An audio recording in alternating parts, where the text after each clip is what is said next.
Hello, my beautiful and amazing people. This is Marisa Star of Star TV, and we are back with another reaction and commentary video. Thank y'all for joining me.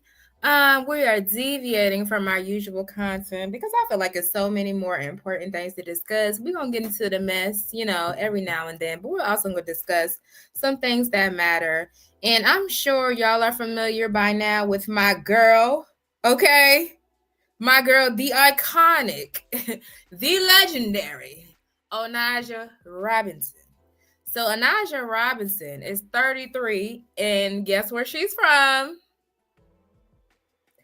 New York. Okay. Yes. Because y'all know some of the craziest and boldest people are from a few states. New York is a front runner. I would say Florida. I don't know. They about neck and neck with the shenanigans, for sure. So it's a few states you're going to see your crazies from. Definitely New York, because they got all of the audacity, all of the gall, baby, all of the gall. So Miss Onijah Robinson, who hails from New York, United States of America. She is 33 years old, and she flew to Pakistan last year. So we just now getting the tea on Onijah. But honey, she's been in Pakistan since, I believe it's October. Okay. And why did she go over there? She went over there to meet her husband, Nidal Ahmed. Who is Nidal? He was supposed to be a 19-year-old Pakistani boy. They met online. They were supposed to be wed. Apparently, you can get married online in the state of Utah. So either they went through that process or was trying to go through that process. And Miss Onijah did not tell the Pakistani folks that she was a black woman. I think she presented herself. She pulled a Joanne. I'll give her that. She pulled a Joanne the scammer. Yes, she did. And had them people thinking that she was, a Caucasian. Yes, a Caucasian. Apparently, through the science of filters and all of those things, she pulled herself up as a Caucasian. But she pulled the ultimate scam, babe, because she made it on over there. She got a little passport and slid on over there to Pakistan and has been there up until the last couple of days, because I believe she has made it back home to America. But she went over there to Pakistan. But when she got to Nidal's door, him and the mother is like, okay, where is my Caucasian wife? Because apparently the mama and the family was all on board when they thought it was a Caucasian wife, until they saw a negress at the door. So they catfish each other, because apparently he was supposed to be 19 and ended up being a minor, if I'm not mistaken, because, stories get lost in translation because all this is taking place in Pakistan. So when they're reporting it, certain tidbits are getting lost in translation. But either way, Onijah made her way on over there to Pakistan. She thought she was going to meet a man. The man said, oh, no, you are not my Caucasian girlfriend. And that's how it went down. Okay, cool. So where am I going with this? Star, why are you talking about this? We talk about this because the black and white contrast of how this young black woman, who obviously, what I tell y'all about people with mental health issues, especially women, how can you tell? The hair and the makeup. So we're going to get into how Onijah presented herself. The hair and the makeup tells the tale, specifically the eyebrows and the lipstick. For whatever reason, when my girls be a little off in the mental, something tells them to go and start playing with the eyebrows and go and start wearing crazy color lipstick and drawing all outside the lines and lipstick on the teeth for whatever reason. I don't know what the science behind it is, where, your mental, your chemistry starts to slip a little bit and suddenly you decide you want to go playing with the eyebrows. I don't know. Y'all seen a thin line, but no, not a thin line. Hold on. What's love got to do with it? Anime had popped them pills, and all of a sudden she was all in the mirror doing some things with the eyebrow pencil. It was just too much. It was too much. But look, Onijah's her visa to travel over there expired last year sometime. She was still over there up until a few days ago. But let's get into the story, how it was presented and how she was received, as opposed to how she would have been received over here in her own native country. Because that's the part that blew me. I'm not talking unless y'all giving me land. And 2,000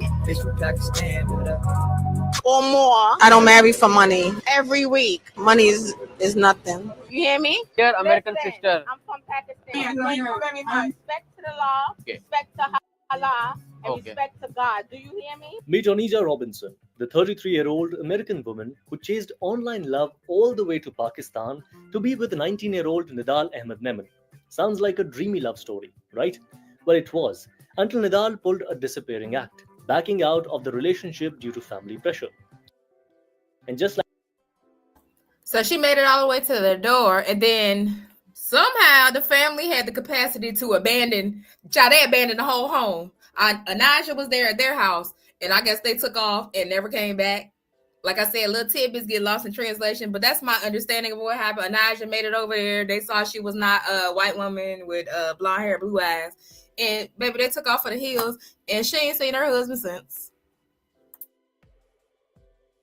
like that, Onijah found herself alone in Pakistan, abandoned, heartbroken, and with an expired tourist visa.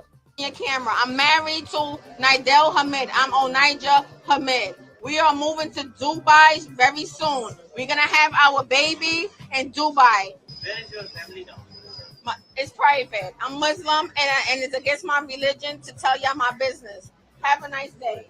Now, in most cases, a heartbroken lover would book the next flight home, right? No, not Onijah. She camped outside her lover's house for 30 hours, waiting for him to magically reappear. But instead of Nidal, she got something else, tons of media attention. I don't live here. I'm chilling. It's none of your business. Now go home. First, local YouTuber Zafar Abbas came to her rescue, sharing her plight on social media. And soon, even the Sindh government. The Pakistani people were fascinated by Miss Onijah, y'all. They were fascinated by her story, how she made it over here, how she thought she was all in love, and how she decided that she was gonna just sit in for love. She not going home. But I think it was clear to most people, especially some of the politicians and the like socialites or whatever they got going on over there. I'm not familiar with the Pakistani culture, the media, if they got tabloids or any of those things, whatever. The people who cover the news footage, they were fascinated with her story, but I think it was clear that Onijah, she had she a little off in the head, and it was clear to them, but the level of compassion that they showed that Black woman over there in Pakistan does have a history of racism, but because she was visiting and because it was clear that something wasn't right with her mentally, it's the level of compassion that those people showed her that just really warmed my heart, because that could have easily went left. She's in a Muslim country. She's over there cussing and starting all types of ruckus and carrying on, talking to people crazy.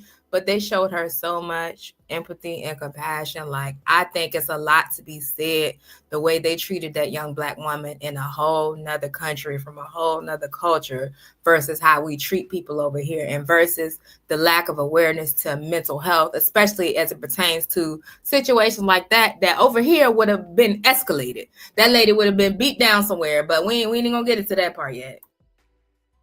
Governor Kamran Khan Tesori stepped in to help. Her visa extended, a flight back to the US arranged. Happy ending. Wait. You really think this story is over? Think again. Right now, I'm going to Mama. Thank you very much. Have a nice day. Clear the way. Seeing no sign of Memon's 30 hours into her stakeout, Onijah left for a Chipa charity shelter, where she would be staying until her return to the US. The charity's founder, Ramzan Chipa, later organized a joint press conference with her. Here's a snippet of how that went. A Pakistani humanitarian took the time to converse with that young lady, find out her story, and then arrange for her to be able to speak to the people. Can you imagine that ever happening over here? A Black woman, slipped, and, the mental health ain't quite there, and they actually show her compassion to, number one, hear her out. Baby, ain't nobody hearing you out over here, especially if you Black and you a woman. They're not hearing you out. Like, oh, she's crazy, she's combative, lock her up, throw away the key. That's it over here. Over there, this man actually went out of his way to take the time to make sure she could tell her story. बिस्मिल्लाहिर्रहमानिर्रहीम। सबसे पहले तो मैं अपने media के तमाम दोस्तों का और भाइयों का शुक्रिया Good अदा करता हूँ। morning. और ये जो सिस्टर है वो आप सबको गुड मॉर्निंग कह रही है। I came here to visit today, to fix up this place, to reconstruct this place. Okay, for Mr. Chipper. Thank you, And thank that's you. all. Thank you. Thank Have a good day. Then he talked too much. That's it. Yes, that's it. Yes, yes, I am से। ये भी देखिए, यही मेरी बात की तारीफ कर रही है। Listen, हाँ, you yes. talk too much. Besides urging Chipa to be less loquacious, Onijah also went full entrepreneur slash real estate mogul slash civil engineer mode. The government is going to fix up these buildings, fix up the streets, and clean up the streets. It's ridiculous out here. I do not like it. This city will be reconstructed. It will be fixed up right away. I'm asking the government for $100K. That's right, Reese. You're familiar with Pakistani culture, right? Have you been to Pakistan? Because my knowledge is extremely limited. I know about Islam, but as far as the individual countries, cultures, what region, you know what I'm saying, you can get jiggy in, what region you can't. I do know they have a history of racism, and I guess what their version of colorism would be, but I don't know nothing about the culture. It doesn't matter if they laughed at her. We all laughing at her.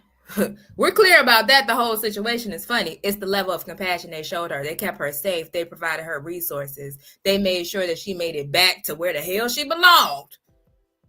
You see, okay, girl, we gonna, you know what I'm saying? We gonna entertain this for now.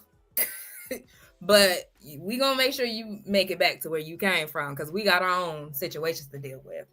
It's the level of compassion they showed a Black woman that's not from their home country versus how she would be treated over here if her mental health slipped in that way. Like, I think it's clear we all laughing at her. First of all, I think she's iconic because, baby, what? You went all the way to Pakistan, first of all, to meet a man. That in itself, that shows you where her mental is right now. Because how many steps did you have to go through to even get got your passport, got the visa, got the plan in place? Child, she done booked the flight. It's a lot that went into that. So the level of delusion you got to be on to execute that is otherworldly. It's a level of delusion I can never, baby, I'm not going to the next state to meet no man. Miss Onijah then went all the way to Pakistan, child, and then stayed. So I didn't come over here for nothing. She stayed. But I think the real takeaway from this is the level of compassion those people had for her. In my pocket, so I could do real estate. My husband will own it in Karachi. We will get this job done right away. Goodbye. Assalamu alaikum. वालेकुम अस्सलाम। Thank you. This American surely had some big plans for Pakistan. Oh, and she wasn't done yet. She also wanted Pakistani citizenship, and here's the kicker: $3,000 per week from her dear lost lover Nidal. That's 9 lakh Pakistani rupees per week. Even PSL cricketers are looking at this deal with wide eyes. I'm here to get my citizenship from the government. I'm here to open up real estate and build houses in the back and pools for the people, the residents of Pakistani, and that's all I have to say. Ultimately, when the US consulate arranged her return, she refused to board the plane, causing a 36-minute delay. And then, in the final twist of this roller coaster, one of Onijah's two sons, Jeremiah Andrew Robinson, stepped in, revealing that his mother was battling mental health issues and Did we really need him to confirm that? I didn't. I don't know about y'all. Really? Why did y'all have to have security? Because she was in a city that began with a K. I didn't forgot that fast. Where were you at? And where is that in relation to one another?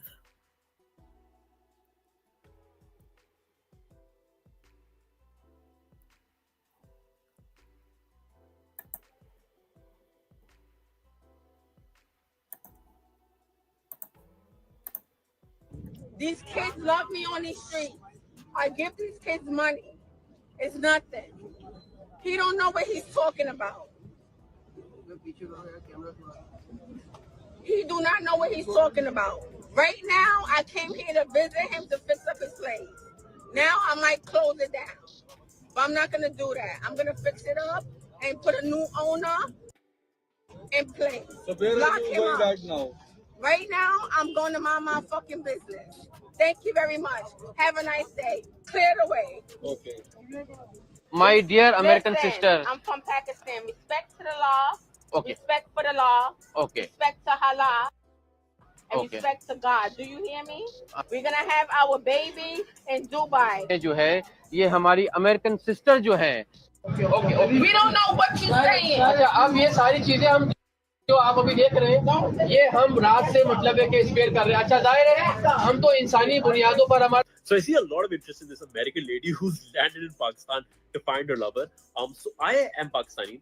I speak the language, and I will help break down the drama for all of you who are very interested in this story. Rest assured, even Pakistanis don't think this is normal. Anyhow, so this lady, her name is Onijah. She's 33 years old, and she fell in love with this guy named Nidal, who's 18. Now, this is where it gets interesting. Onijah was catfishing Ahmed. Onijah's 33, Ahmed is 18. Just keep following along.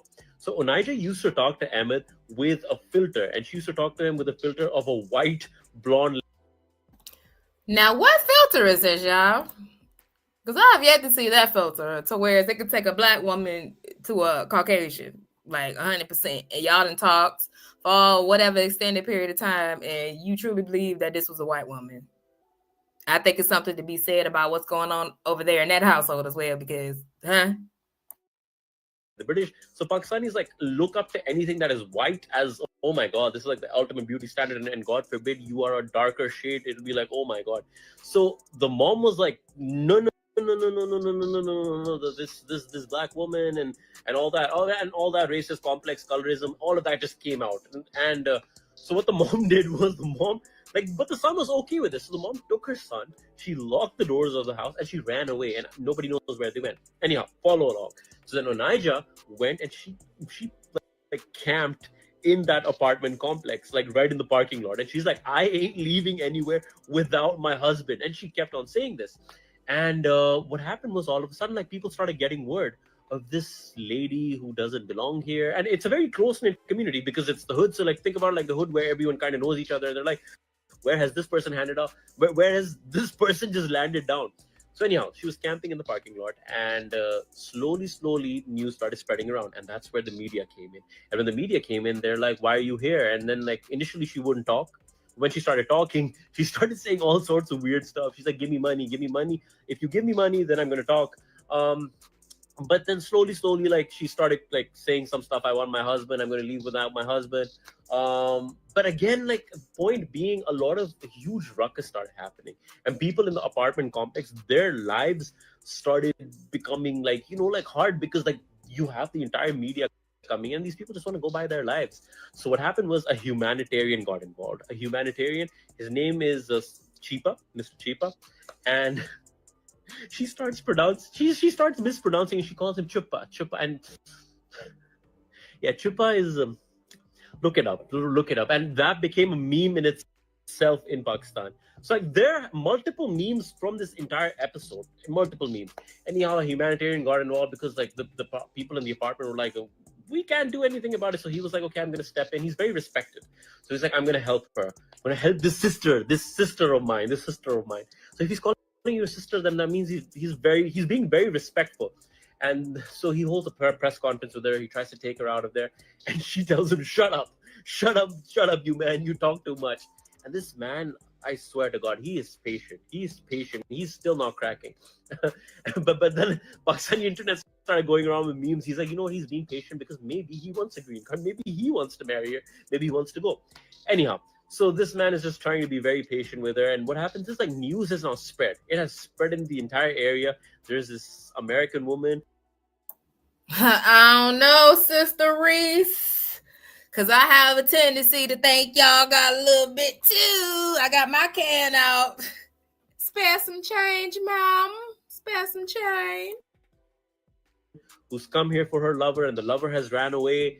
And now it's kind of become like an episode of The Bachelor, where all the creeps of that area like some of them who are like half in their grave, like 60 years old, 70 years old. There was literally one guy who was blind. He was actually blind, and they're all coming out to the media, and they're like, you know what? If that guy doesn't marry her, I will marry her. And they are saying the most ridiculous and ludicrous shit. And they're like, yeah, but if she gives me $100,000, I will marry her. The blind guy is like, yeah, I'll marry her, and I'll get to go to America. And probably I'll fix my eyesight. I'll be able to see again, and when I see again, I will marry a nice, beautiful woman. It is absolute bad shittery, absolute bad shittery.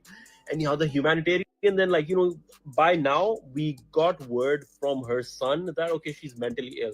There's like, she probably has bipolar disorder and everything. So what happens is the humanitarian then tries to take her to a psychiatry, a psych ward, one of the biggest psych wards in the country. So once he takes her there, like later on, video resurfaces that she'd escaped and then she ended up at a McDonald's.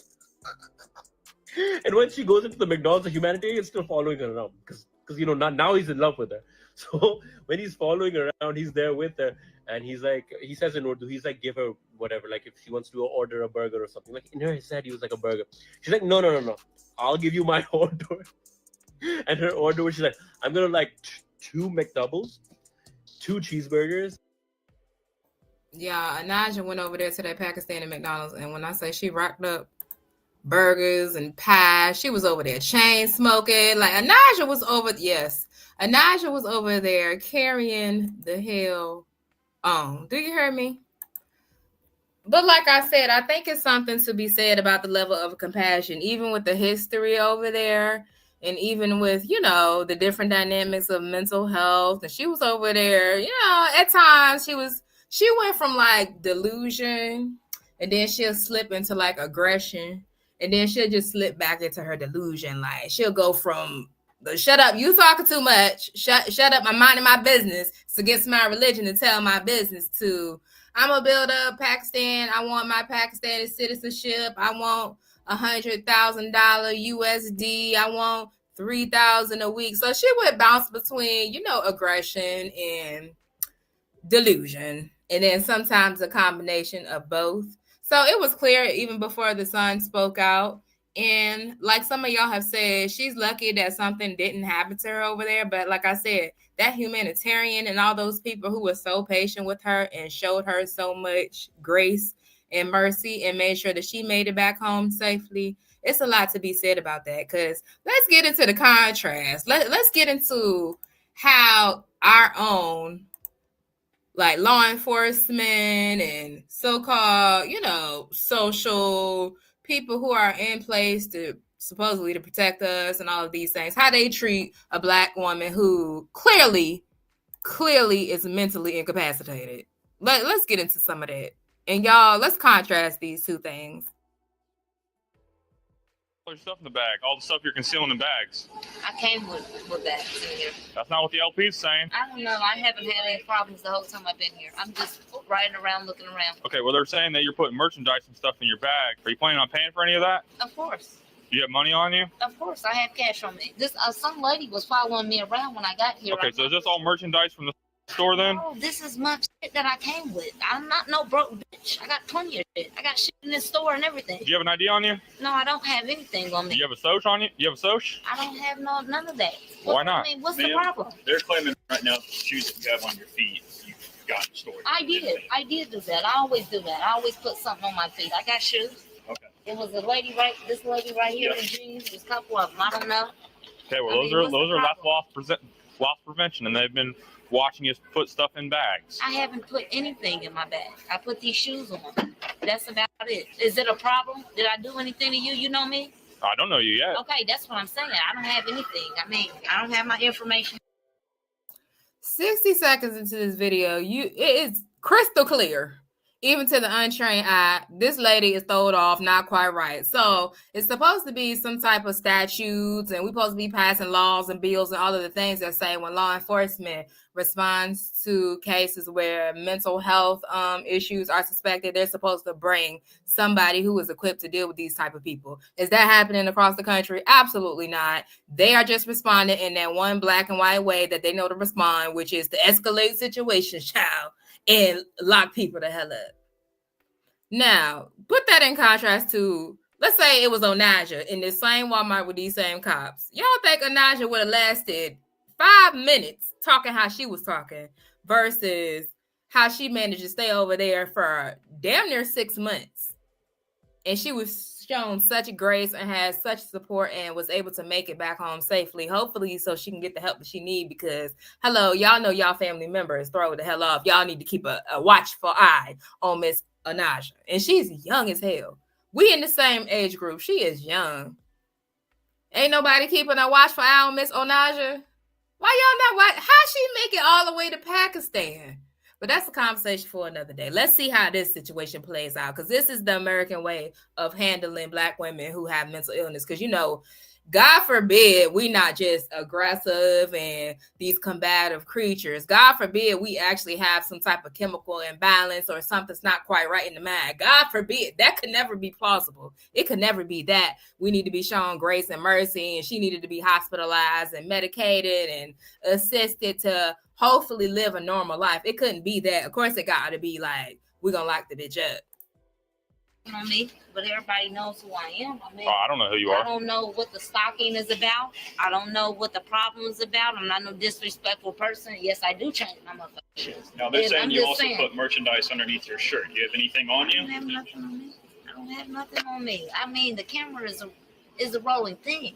I'm not no bum. If I needed anything, I'm going to give it, whether I had cash or not. I'm not going to play myself, disrespect myself. I don't know what the problem is. I mean, probably don't like me. Like I said, probably jealous of me. I don't fuck around. I don't fuck around with no dangerous information, but I shop. All right, so they're not going to allow you to pay for anything that you selected, okay? And they want you to trespass from the store. That's fine. Okay. So what's your information? I need your social. My name is Stephanie Smith. I don't know my social. I don't go by my social. All right, so you have a pair of shoes you can put on? Yeah, I got the shoes I can put on. She can get these and strap them up her ass. Put them on. Just to clarify again, you don't have anything on your person from the store. No. Because they're going to go back and watch footage, and if they don't have it in those bags. Shit of her. That she came past and said, "Little ugly bitch." That's what I heard that woman say. I'm just letting you know, if you have any merchandise on you and you leave the store, you'll have a warrant put out for you. I don't care. I haven't passed the sales of merchant. Yes, I'm saying if you have anything on your person right now. Sir, I didn't have shit. I got this. What he's pointed at. So other than that, I was just carrying in this. I usually carry a basket. A little bit jealous of me. Get your shit. I wasn't stealing it. This is mine. That's not yours. Mine. No, it's not. This is already war. Okay, this is mine. This was already on there. I just had all of this is mine. This is my shit. Okay, well, first off, we got another problem. You gave me a fake name, so if you want to get charged, I know my name. Okay, if you want to get charged with falsification, then tell me your right name. My name is Stephanie. Got my ID. I got several wallets, several IDs. Okay, well, I asked you for that earlier. Information. Michelle Austin. I know my name. I got several names. I don't just have one name. I have. So at what point did we dispatch this woman a humanitarian, social worker child, a case manager, a mental health specialist, a QMHP? At what point did we dispatch anybody so we could de-escalate this situation?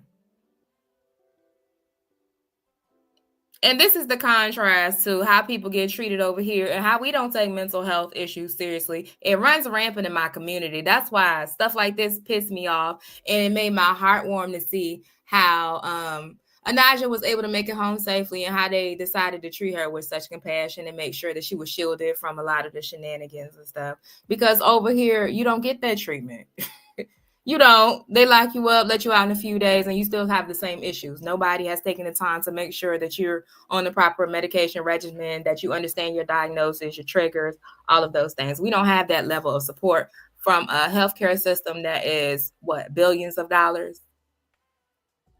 We have billions of dollars moving in and out of the healthcare system. We got so many grants and funds and this law and that statute surrounding so-called mental health. But I don't know if you all have ever dealt with anybody who has SMI or serious mental health issues. Baby, try to get them some help. Try to have an emergent situation and get them some help. Your only and last resort is to call 911. That's basically, try to call, what's the number, 988. Because I've had to intervene on people's behalf. You get no help. You'll stay on the phone for like 2 hours. No help. The best you could do is try to take them to an ER somewhere. and they're not equipped to handle these type of people in these type of situations. They're equipped to stabilize people and send them packing. So once they get sent packing, then what happens? Several names, sir. I don't have to lie about shit. All right, we heard you the first couple of times. I can give you all my information. I don't have an ID. I have my information, my birth certificate. Okay, I got my birth certificate. Okay, let's see that. Any type of I know official ID. Can you get them shirts, please? I don't want no motherfucking trouble over this bullshit. I got cash. My father got plenty of money. I got plenty of money. I came in here with that. I just wore that shit yesterday. I know my fake name. I know my name. I can give you 20 names. All of them is mine. Well, I want the one that's your legal government name. All of them are my legal government names. Okay. Well, I need a real name. I can give you any name. Michelle. Michelle is my real name. Michelle Austin. Lisa Simpson. That's mine. That's mine. You can look on camera. That's mine. I didn't put that in my bag. That's mine. That's mine. Look on camera. I already gave you what I gave you. My family. You can call my 152. We'll have one detained. Can you give me that? Once they confirm it's not stolen, you can have it back. Get the shirt and get my bow. Huh? Can you get my shirt and get my bow? Can you get that bow for me? Can you give me your real name? I just told you. Ma'am, we're really not trying to give you a hard time. I know my real motherfucking name. I'm on TV. I don't have no reason to lie. Okay. I know my real name. Whatever legal I can documentation give you that Mark have. Simpson, Lisa Simpson. I know all my motherfucking names. Susan B. Anthony, all my names. I'm Ain't looking through nothing this. in I'm here. looking through this one too. This is my shit. Okay. Well, you had stolen goods in the other one. She got my bow in her hand. Okay, Get well, my you bow. You just had a stolen shirt on. Okay, first of all. So It we're gonna don't make- matter. it She's doesn't not keeping that bow. If it's yours, we'll get it back to you. They're confirming on the. Do you have an ID? No, I don't carry ID. Is that the problem? Yes, because we need to identify. It doesn't matter. I got my own shit. What is your legal name? I just told you. Is you jealous of it? You told us 20 different names. I know my name. I got 20 different Your names. I legal got name 100 different on your names. birth certificate. I don't have got 20 names on a my birth certificate. legal name on my birth. Yes, I do. I know my birth names. I'm telling you, you don't. You keep lying to us. You I say you don't don't have have to anything lie. on Is you you. jealous of me? I Jealous. know my information. Obviously, you I don't. know 'cause you my won't give it to information. us. Susan B. Anthony. I know my information. Lisa Simpson. I know my information. Michelle Austin. I'm on TV. Have you ever seen So- Step by Step? Here's the thing. Okay, You so as of understand me? now, with you being trespassed from the store, Yeah. you need to identify who you are. You can put Lisa Simpson. If you do not identify yourself, what you do will you be want me to arrested say? for obstruction. Oh, Okay? okay. I mean, you can do that because I'm not gonna give you no. I'm not gonna disrespect myself and give you no other name. Okay, well, the name you gave us, we had them run it, and I it doesn't don't come back to care. anybody. Your computer can't tell me. Let me know, do y'all agree or disagree with the way this being handled? Because we almost 6 minutes in. It's clear that the lady is unhinged. They still trying to talk to her like they would talk to a normal, rational, alert-oriented person. That's not what we're dealing with here. So it pisses me off that the so-called authorities in this country only got a one-size-fits-all way of approaching situations. Y'all just gonna keep repeating yourself, not seeing that it's not penetrating. Y'all don't know no other way to handle this. Y'all can't get nobody else involved. Y'all couldn't, sometimes you gotta, in order to de-escalate, you got to feed into the delusions. Okay, ma'am. Okay, Lisa Simpson. Well, let's go back here and talk. We can sit down. We can have a snack or something. And you could tell me all about, like, what the situation is, how you ended up with this stuff, blah, blah, blah. All they know is to stand right here by this fucking display of mason jars and keep asking the same question over and over again. Where's the de-escalation in that? This country seriously lacks in compassion and dealing with people who have SMI, and it pisses me off. Me my information. My father said, "Fine, can come right here, right now." I know my information. I don't have to tell nobody information. Okay, right. So right now you are getting trespassed. Okay, so Okay. that's fine. Okay. So if you give me a Can you name, give me my bow, please. no, it's not yours. That's not mine. That's hers. Okay. I know my information. I don't have to say from you. If I give you the I bowl, don't give a fuck about that. I ain't no disrespectful well, person. I need a name. I just gave it to you. What you want? What you want me to say? If you jealous of my name, everybody knows me. Put Mara Simpson, Susan B. I got plenty of names, baby. I came to life with a name. We need one I know that you my were born fucking with. name. I need the one you were born with. Susan B. Susan B. Anthony. You can say any name. My brother is Gerard Smith. My husband is Gerard Smith. I know my motherfucking information. So right now you are being detained until you give me a real name. Okay, that's fine. Okay. Nope. Just sit down. Can I Just put sit my down. shoes on? That's what you were doing. I just gave you this shit back. I just told you everything. Okay, just put your shoes on. Oh, girl, get away from me. Okay. So if they walk away, will you give me a real name? Why you so jealous of me? I'm not. I'm talking to these bitches. Sit down. Just sit down. Put my shoes on. I don't want to sit down. You said I was getting arrested. I gave you that shit I did back. not say you were getting I arrested. know my motherfucking information. Can you tell me it? I just told you. I gotta give you all my information, bitch. My shit is in the stores. You see this? Bitch, I know my motherfucking information. Michelle Austin, bitch. I know my information. What's the birthday for Michelle Austin? This is the I last told name you I we're was gonna born run. in 84. I'm about to be 30-something years, 39 Michelle years Austin. old. We're looking at first question. 152. Copy one more name and date of birth. First name's gonna be Michelle. Last name's gonna be Austin. Can you put that stuff back in that bag? Because she's not keeping my shit. Jealous ass geekers. Damn, bitch. What you want me to say? I want you to give me a real name. I did. Is you jealous? What you want me my name to be? You're clear. All right, man. Stand up for me. Have my stuff Nope, or you stand gonna up. leave it? Stand up. Can I put my shoes No. on? I didn't give you her shoes back. I just want to put I'm my telling you shoes right on. now, I ma'am. didn't do nothing. Put your hands behind your back. Can I put my shoes on, please? I've given you I enough had chance. shoes, or I gave you her shoes. I've given you enough I time. didn't do nothing though. Yes, you did. I just want to put my shoes on. Put your hands behind your back. Okay, can I please put my shoes on Put first? your shoes on once you're handcuffed. Stand up. So what? I gotta walk out here with no shoes on? Put your shoes on before we take you outside. I cooperated with you. Can I just please put my shoes on first? Stand up. Can I please put my shoes on? I didn't say I wasn't going to stand up. Can I just can you put them on, dear? No. Why not? We'll put them on before you go outside. Put your hands behind your back. Okay, can you please Wait, get my bags, please? Because I don't have that Put much. your hands behind your back. I didn't say I wouldn't. Don't assault me. Quit tensing Don't assault up. me. I'm telling you right now. Why am I going to jail? I gave you that shit back. Go down your knees. Where? Go down your knees. Why? Why are you disrespecting me, But sir? you won't put your handcuffs on. I didn't say that. I'm trying to get my shoes on. You want to add another charge? No. You're You wanna add- obstructing. I'm just trying to put my shoes on. Damn. Why you always disrespecting me? Because I can't get... I'm not fighting. You're not. I'm not. I'm just one... Ouch. I'm not fighting, sir. He keeps grabbing me. All right, walk. I just want to put some shoes on. Walk. You missed that opportunity. Walk. I didn't do nothing. Can you not do that? Can I put my jacket on? Walk. I'm just putting my jacket on. I've given you enough opportunities. I gave you my name. Get my bag. Get my bag. Go to my car. You go give me my stuff. Oh, you jealous ass motherfucker.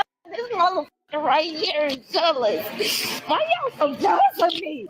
I should have just punched this bitch in his face. You want to add another charge? He is jealous of me. When I get down to this jail, I'm gonna have my people smack the fuck out of you. I wanna smack the fuck out of y'all. Don't mace me. Get this mace out my pocket, matter of fact. Can you get the mace out my We're pocket? going to pat her down real quick. Pat me down for what? I didn't do shit. Going to jail. For what? For what? Don't assault me. Don't assault. So as y'all can see, the stark contrast of how things are handled. Now, that was 10 minutes worth of time. Like, my God. The lady was clearly crazy as hell at 45 seconds, but I gave it a full 60 seconds. I said, well, at the 60-second mark, I was for sure that the lady was thrown the hell off. But do you think these people care? Do you think they are trained to care?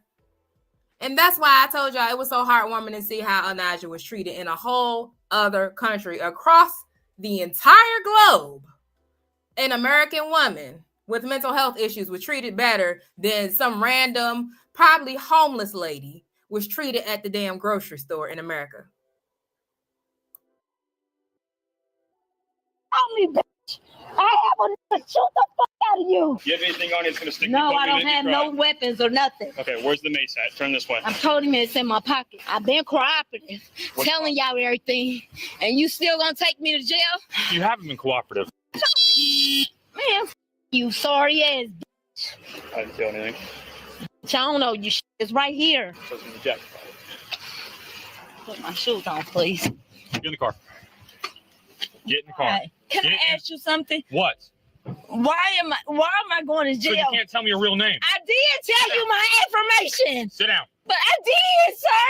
Go in the car. I did, though. Can you get my... Now, what if this lady got a diagnosis of borderline personality or any type of personality disorder to where she don't know who she is from second to second, from day to day, from month to month, child? Clearly, she is mentally ill, but all they can know to do is what they were taught. Not to de-escalate, but to make an arrest. Make an arrest. Never call a social worker, a mental health worker, anything. Make an arrest. We're taking you to jail because we can't verify your information. Okay, that's helpful. I'm sure she benefited a lot from being in jail. You think when she got to jail that they had a psychologist, a psychiatrist, a qualified mental health professional come and evaluate her? No, she sat in the jail for a few days. They finally let her go. She's back on the street riding the cart with one bag of stuff. My bag? Sit down. Why can't I have my bag? Well, get your stuff. Sit down. Why am I getting detained? You're not detained at this point. You're in custody. In custody for what? So you can't tell us your You real name. said I told you. She's not gonna put it. Give me my family. Get away from me. I'm gonna go ahead and read her the rights. Although she ain't gonna want to hear it, but Booker Hunter, Jane Doe. Right, ma'am, you have the right to remain silent. Anything you say can and will be against you in a court of law. I should spit on you, bro. You better get the fuck away from me. You understand these rights that have been read to you? Judge just spit on you in your motherfucking face. Break your motherfucking nose, bitch. You just don't leave my shit in there, bitch, so I can smell it. When you open this door, I'm spitting dead in your face. Shut them short. I'll be en route to Greene County. If you can advise them, she's gonna be. So they didn't give a damn about nothing that lady was going through. They really didn't. And they're not trying to. So what can you really expect over here? Back to Pakistan. Let's go back to Pakistan. Let's see how they handle the situation with my girl. We see how America is giving it up. Let's see how the Pakistanis was giving it up.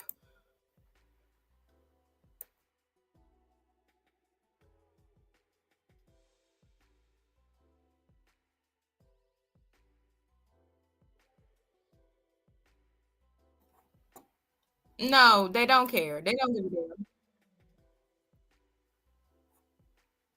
With the language barrier and all, they had the compassion for my girl. How do you feel now, Onijah? I feel great, Shabana. You want to go back your country? It's private, but no, I do not. I'm from Pakistan now. How Pakistan helped and take care of? Well, would you look at there? What does that say? Does that say police? Do you see her snatching her all around, snatching off her hijab, knocking her all upside her head, won't put her shoes on? That is the damn police. You, Shabana, would you like to speak, Shabana? Okay, she's been taking care of me. Thank you very much. She's taking care of yours. Yes, everybody. This is my team. Okay. Yes, hi. Now you are feeling well. Yes, I'm going for sonogram. Okay. Yes. Okay बिल्कुल सच्चो शबाना जलानी के साथ बहुत मुतमईन है ये खातून और बहुत खुश नजर आती हैं. Child, they took her to the psych hospital. She was having some liver issues or something. I don't know what was going on with that because, like I said, things get lost in translation.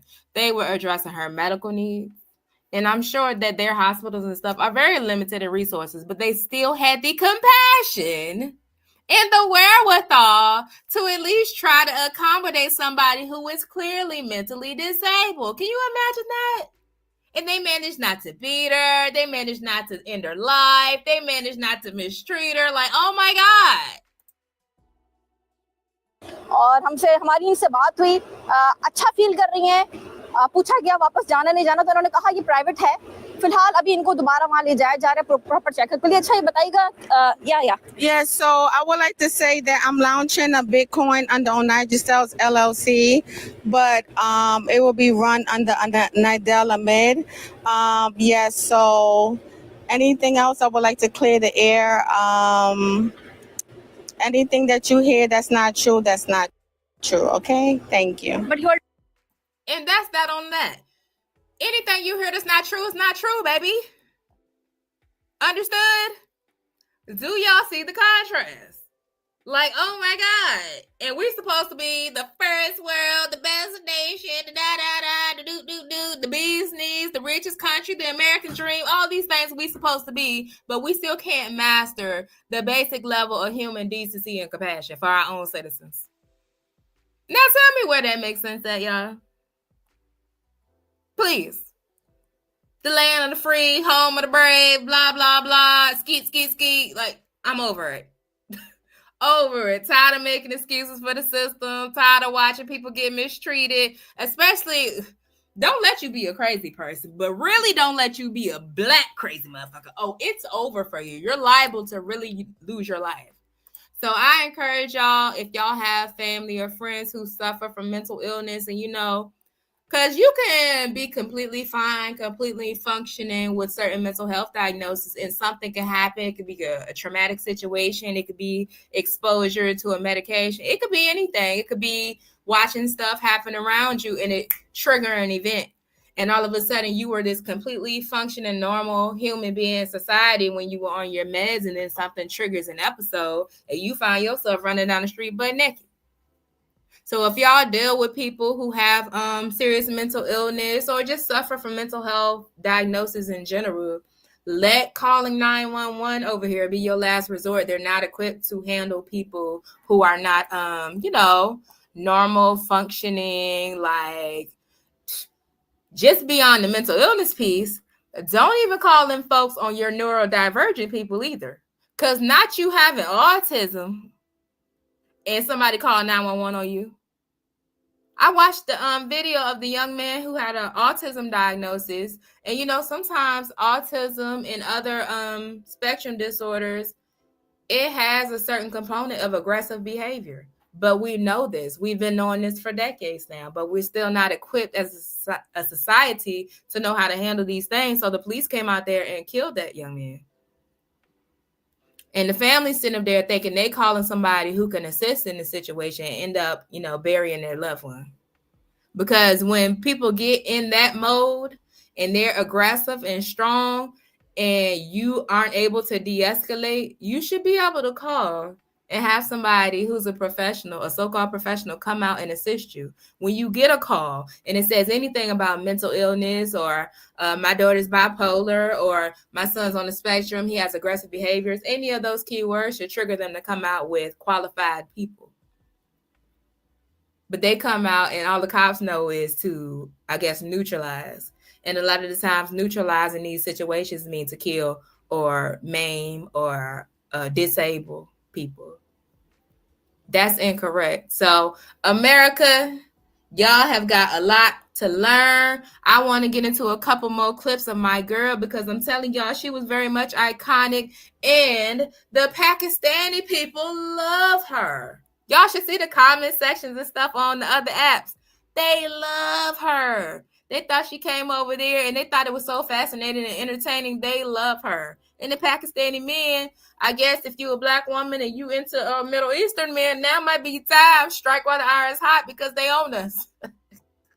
Now, they might expect you to be crazy because, sometimes if you have limited exposure to other countries and other cultures, they might think that's the norm right there. So you might want to act a little throw it off if you want to get you a little Pakistani man or whatever. You think you're going to get your little visa and stuff and go on over there and have a, Pakistani love affair. Now might be the time, Now might be the time. But let me see if I can find one more clip of my girl. Because, I thought she ate in that situation. And I thought she brought a certain level of awareness to how America always never fails to disappoint. But the Pakistani people, yeah, they was eating it up, honey. Especially the media. What? The humanitarians, the police, everybody. She had everybody on board, baby. Let's see what they talk about.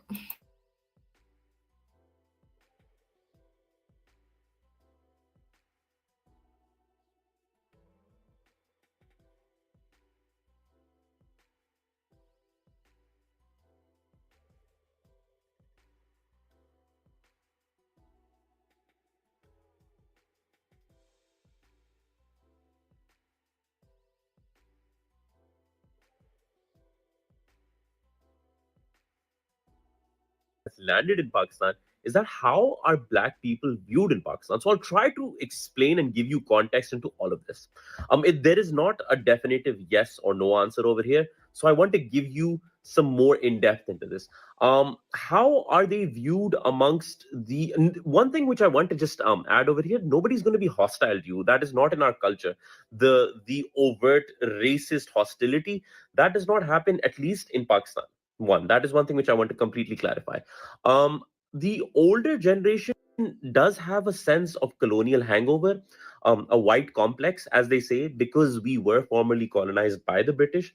So their idea, their beauty standards are all that, like, oh, if you're more fairer, you have more privilege, you are more beautiful. That bullshit still does happen. And if you look at like the mass media over there, the idea of what is beautiful is definitely someone who's much fairer. And so if you look at our soap operas and our television and our movies, the actors and actresses and the models will always be like a definitely like much more fairer shade. But there is a but. So what happened was when the war on terror broke out, and this is like the post 9/11 years, everyone left Pakistan alone, and Pakistanis felt this deep sense of isolation. It was like we were punished, but we weren't. Out of all the hijackers and everything, not one person was Pakistani, but except there was one man which they found in Pakistan. But point being, and that point being, like what I want to say is like the entire country was punished for it, and it was like we felt this sense of that, like the entire world just left us, and instead like America made these like really racist shows like Homeland, where we were just all stereotyped as being these crazy like people with some weird ass views about the world, and like it just felt very isolating. Nobody came here. There were years like not one person from like abroad came. Our most popular game is cricket. All of the international teams, all of them stopped coming here. It was a very sad time and a very dark time in Pakistan's history, and a lot of Pakistan, and every Pakistani felt it. Every Pakistani felt punished, and we're like the fourth or the fifth most populous country in the world, and everyone just felt as if we were all of us, all 250, 300 million of us were just feeling the brunt of it. But in reality, and this is not me just putting words in all of your mouths and everything, you can see the clips over here. Pakistanis overall, as people, we are very hospitable, and it is something which is imbibed within our DNA. Now, coming down to like the further part of the conversation, the first teams that started to come to play in Pakistan, and the first international cricket teams that started to play were all from black countries. So this number one was Zimbabwe. Number two was the West Indies, and the West Indies is like a collection of countries from the Caribbean, which is like Barbados, Antigua, Trinidad and Tobago, and then obviously it's our neighbors Sri Lanka, who are definitely of a much darker shade than us. So Pakistanis, we suddenly had this conversation on race then. So, and a lot of Pakistanis have a very deep respect for black people now, very deep, and they don't care where you're from or not, but it's just black people. Because it was because of them that a game that was so beloved to all of us, because of them, that team started coming back. The white countries like the UK, New Zealand, Australia did not come. They were very happy to not come and play over here. Because we're actually a good cricketing nation. We're actually seen as a very big cricketing powerhouse. So isolating us was kind of also seen as tactical, because they're like, oh yeah, it's going to cripple them. And so like the white teams were like, yeah, we're never going to come play over there. But it was the teams from all these black countries that started coming over here. And they came back to back. And many years later, it was the countries like Australia that they started playing here. So Pakistanis have a very deep sense of respect, and also a sort of like this debt where they feel like, all the people that come from black countries, that we have to treat them with extra care. We have to be extra nice to them, because it's because of them that during those dark times when the world isolated us and left us, it's because of them that people have started coming back to Pakistan. So one thing you're going to see over here, and you see in all the footage over here, Onijah, despite being like the crackpot, the complete batshit madness New York auntie that she's being over here, despite that, the people are treating her like a queen. They are treating her like a queen. Because a lot of them, whether it's conscious or subconscious, they know it at the back of their head is there that, no man, her people, it's people from that part of the world. It's because of them that people have started coming back over here. So it's there in their head. So if I would say, how do people in Pakistan view black people? I think there's a lot of respect for them, and they will not look at them, treat them differently. They will not treat them differently. And it's also a generation thing. Probably the older generation, again, like I said, nobody's going to be overtly hostile. That is not in our culture. And hospitality is a very big thing over here. So I would never want to outwardly treat someone wrong. The older generation, probably like this kid's mom, will probably not want to. But the younger generation is the one that's seen the isolation years. They will all treat them very well. So yeah, that's how Pakistan treats black people. And in fact, most people in Pakistan are pretty chill, as opposed to our neighbors. There's tons of YouTube videos out there. You can go look them up and see, like, how's the black man or black woman's experience in said country. You will have your answer over there. So in Pakistan, yeah, we're pretty chill with them. Pretty good with everyone. Good morning, good afternoon, and good evening, Africans. I hope you're doing fine where you are. And if you ain't doing fine, please do fine where you are.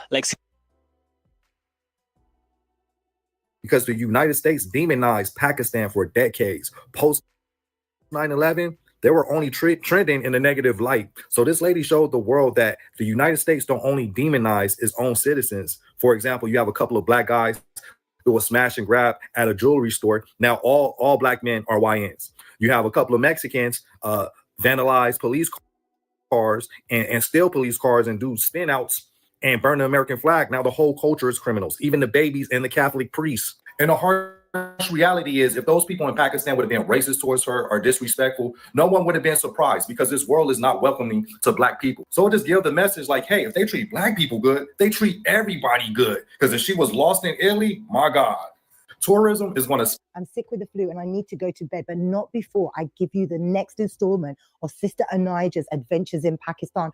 So grab your chai, kick back, because this is going to be a funny one. So first things first, I don't know who, but somebody decided to give Sister Onijah a whole wad of cash. Yes, my girl's sitting there counting her money like a G. She's like, 10,000 Pakistani rupees, which translates to about £290 or $350. Now, that might not sound like a lot to you at home, but in Pakistan, that's a lot of money. Now, I don't know about you, but I'm thinking she might share it. Because one thing about Sister Onijah, she's realized that there's a lot of poverty in Karachi. That 70% of the people in Karachi live below the poverty line of $2 a day. So I wouldn't be surprised if she used it to renovate or fix something. Because remember, she was like, we need to fix the roads. We need to fix the building.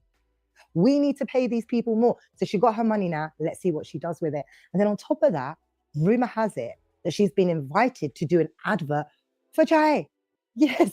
Tea for chai. I don't know if that's true, but that's what I've heard, and I wouldn't be surprised. The next thing you know, she's probably going to be in some Pakistani drama playing some crazy mother-in-law. I'm looking forward to the tea advert. Like, first things first, could you imagine a tea advert with Sister Onijah? She'd be like, drink the tea. Shut up. Who are you talking to? Mind your own business. Drink the tea. Where's my money? Drink the tea. Where's my money? Drink the tea. I'm the boss. Drink the tea. I'm so excited to see how this advert comes out. So no, that's the first. Okay. So needless to say, the Pakistanis are eating Onijah up right now. The Pakistani men are looking for their African-American queens. And yeah, if she made it back to America to live and be audacious another day, child. Okay. So this has been your girl, Marisa Star of Star TV. Child, not the Rachel Dolezal of Pakistan. Child, we might see a Pakistani housewives or something of that sort. So who knows? This is your girl, Marisa Star of Star TV. America do fucking matter. Okay.